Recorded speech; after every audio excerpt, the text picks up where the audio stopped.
Valeu, torcedor. Obrigado pelo teu carinho, pela tua audiência aqui com o nosso canal. Bora falar das últimas de Grêmio, gurizada. Eu quero te chamar a atenção de um ponto que talvez tu não tenha te ligado. Ontem, quando o Grêmio divulgou a lesão do Kahneman, né? O Kahneman vai ficar agora 5 meses parado. Vocês pararam para notar que não veremos mais Kahneman e Jeromel juntos? A dupla Kahneman e Jeromel chegou ao fim. A última partida que eles fizeram juntos foi aquele jogo contra o Fortaleza, o 3-1, lá na 29ª rodada do Campeonato Brasileiro. Aquela foi a última partida de Jeromel e Kahneman. Entrou pra história. O Kahneman, ele está passando por um procedimento nessa quinta-feira. O Grêmio divulgou ontem que esse procedimento, essa cirurgia, aconteceria hoje. Até o momento o Grêmio não divulgou nenhuma atualização quanto ao procedimento. Estou gravando o vídeo aqui, são 3h50 da tarde. Pode ser que a qualquer momento o Grêmio divulgue alguma coisa, mas nesse momento que eu estou gravando não tivemos nada. Foram 8 anos, gurizada. Mais de 170 partidas, 5 vitórias em clássicos grenais, títulos históricos, Copa do Brasil, Libertadores, Jeromel e Kahneman. Para quem não tinha se ligado, eu achei importante trazer isso.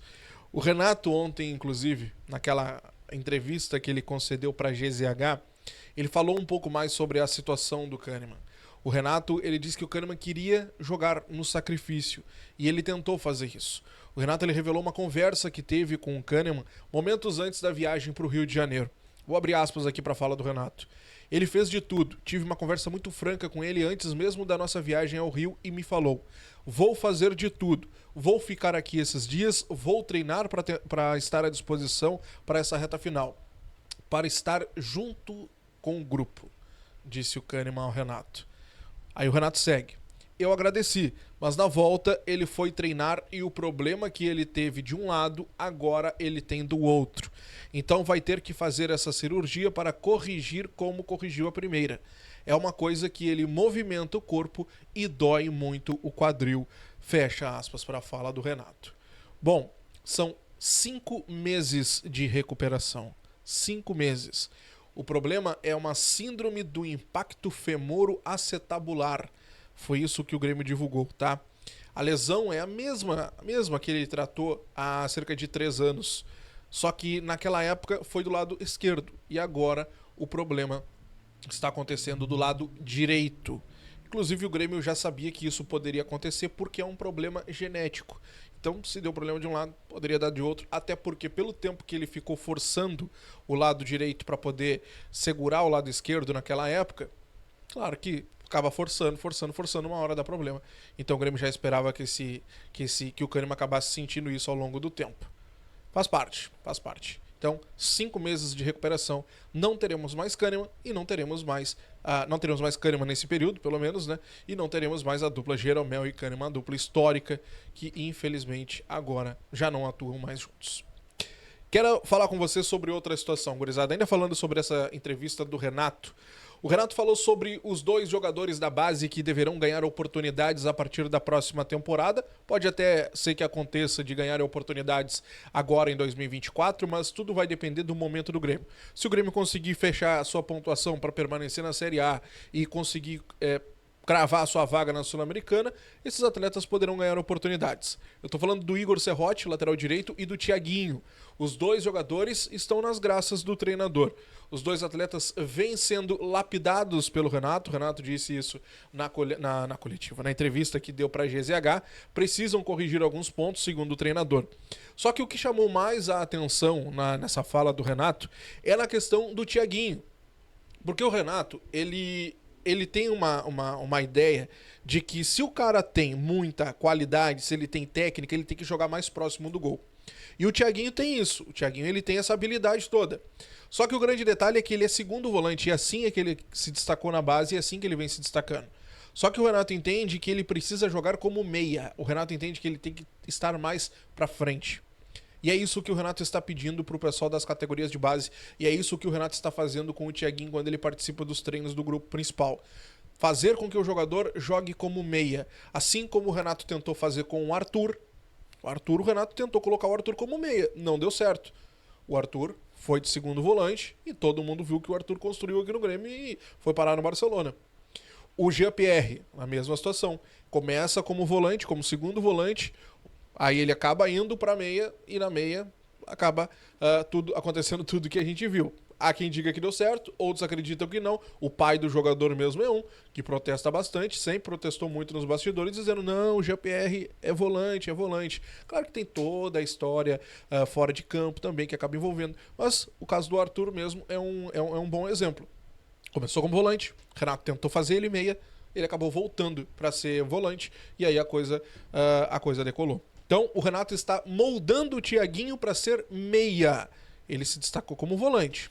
Quero saber a tua opinião. Se o Renato continuar, será que o Grêmio vai também continuar nessa tentativa de mudar a posição do Thiaguinho? Tu acha válido isso acontecer ou não? Comenta aqui embaixo, quero saber a tua opinião.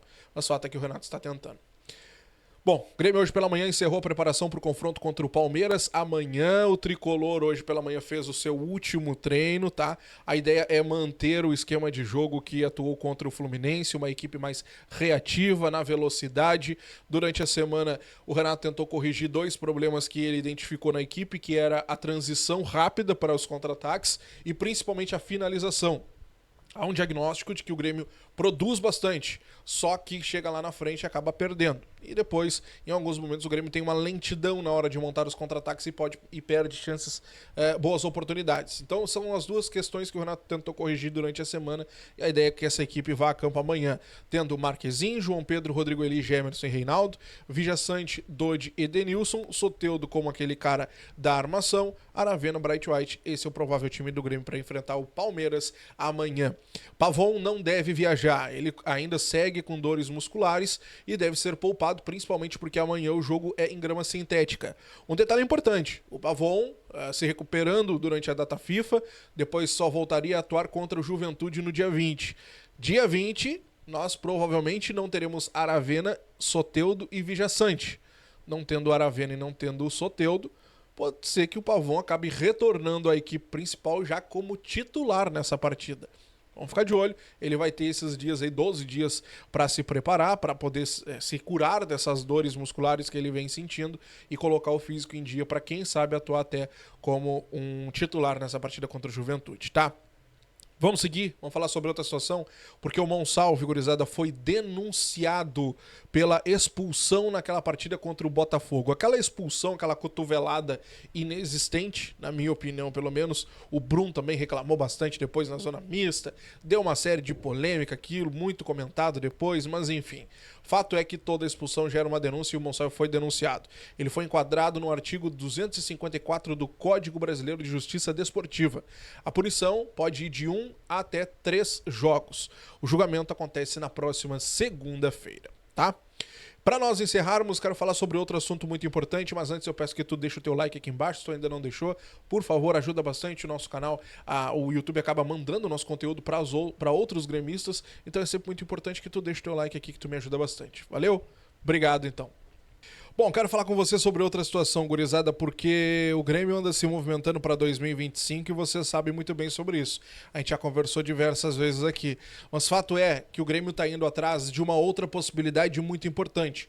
Um velho conhecido, um velho desejo do presidente Alberto Guerra e de muitos gremistas que eu sei. Rodrigo Caetano, executivo de futebol, passagem pelo Galo recentemente, está atualmente trabalhando na CBF junto à seleção brasileira e, olha, está muito próximo de deixar a seleção, deixar a CBF, é o que indica pelo menos os bastidores. Fato é que uma decisão deverá ser tomada após o período agora de data FIFA. O Grêmio, segundo a informação do colega Caliel Dornelles, sondou a situação do executivo, que é um antigo desejo do presidente Alberto Guerra, como eu disse para vocês. Ainda na época de eleição, o Guerra chegou a conversar com o executivo, na época não chegaram a denominadores, ele estava no Galo, estava muito bem por lá. Talvez a proposta não tenha chegado aos patamares esperados e o Caetano resolveu permanecer por lá. Mas fato é que agora o Guerra voltou a fazer uma sondagem, mas uma decisão sobre a sua permanência ou não lá na CBF deverá acontecer após o período de data FIFA. É um gigante, tá? Eu acho uma baita de uma contratação se o Grêmio conseguir trazer o Rodrigo Caetano. Eu fico na dúvida se ele vindo pro Grêmio, ele vai, o Guerra, no caso, vai tirar, no caso, o Vivian, que hoje é o executivo do Grêmio, ou vai dividir a função entre os dois, mas enfim, É uma baita contratação se o Grêmio conseguir trazer o Caetano para a próxima temporada. Poderíamos alinhar ali, hein? Caetano, Felipão, trabalharam juntos no Atlético. Bom, é o que se desenha pelo menos para a próxima temporada, né? O que a gente vê de bastidores. Acredito que o Grêmio possa assim fazer essa contratação e torço muito para que isso aconteça, tá? Nesse momento, como eu estou dizendo para vocês, não houve proposta, houve sondagem, tá? Quero encerrar com vocês falando sobre outra situação importante, gurizada, porque depois de 1 ano e 5 meses, o Grêmio voltou a ter menos de 100 mil sócios.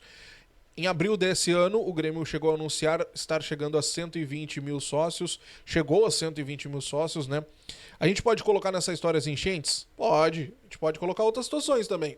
Um futebol pífio, uma comunicação que não existe, né? O Grêmio não se comunica com o torcedor, o Grêmio não conversa com o seu torcedor.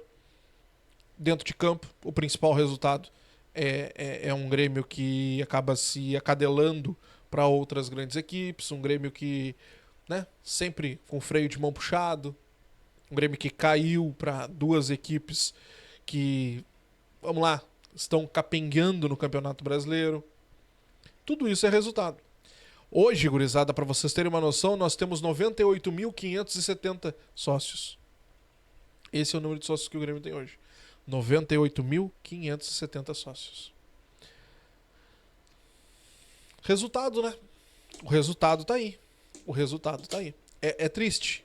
É muito triste. É uma pena. É uma pena. Depois de toda a campanha maravilhosa que foi feita para que atingíssemos os 120 mil sócios e tudo mais, com Suárez, aquela história toda, o resultado de decisões erradas estamos colhendo agora. Te inscreve, deixa o teu like, ativa o sininho. E aí, Rodrigo Caetano seria um baita nome para a próxima temporada? Quero saber de ti, comenta aqui embaixo. Grande abraço, até a próxima. Tchau.